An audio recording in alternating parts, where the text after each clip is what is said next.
In October 2023, Dr. Jaideep J. Pandit stepped into the role of the 8th Editor-in-Chief of Anesthesia Analgesia. Since then, he has implemented a number of changes to the journal aimed at improving the author experience and widening the geographic and international reach of the journal's editorial team.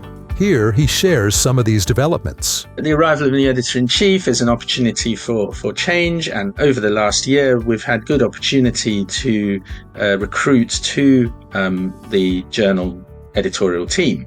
It's the section editors that are the key to this. We've been able to appoint a very diverse new cadre of section editors, and by diversity, certainly geographical diversity, and with geographical diversity, of course, comes ethnic diversity as well, but also an increased representation of female editors, and also diversity in themes. So we have recruited the basic science colleagues, so people who are not anesthesiologists.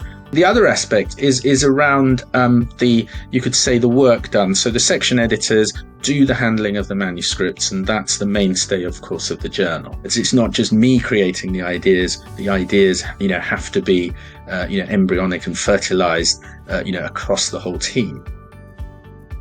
One of my priorities is under the broad theme of author engagement, to make it easier for authors to submit work to us.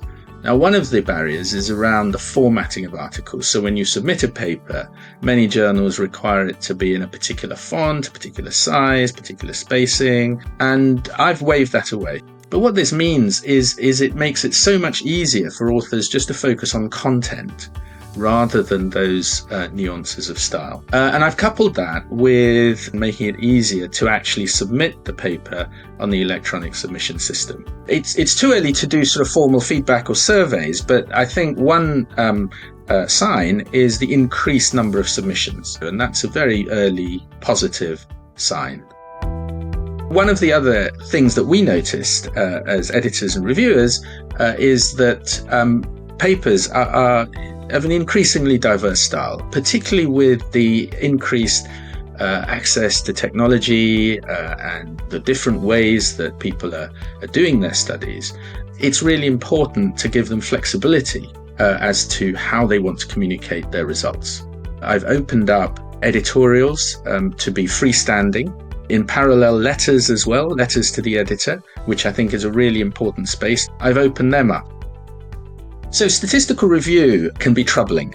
Sometimes, authors are not so familiar with it and then are faced with an intense statistical review. Now, sometimes that forensic analysis is going to be inevitable and that essence is not going to change. But what has changed is the process by which we get to that point of review. And what we've done is very much streamline it. But what they do experience is a much more rapid and prompt review. And what's happening behind the scenes, the statistical review will be proportionate to that simplicity offered. But the more complexity that's offered to us, well, then I'm afraid the proportionality concept means that then it's going to be an intense review. My message to authors, keep the message as simple as possible and as persuasive as possible. If the results, the data, the plots tell the story, let that data tell the story. The statistics is only secondary. Where you're in the position of relying on the statistics to do the talking, that's going to be more difficult to persuade, particularly the general reader. I'll focus on 4 where there's progress, and really watch this space very soon. One is around the journal fellowship, is something we're really excited about. The second is around the expansion of scope of A&A practice. The third is increased plans for increased visibility at meetings.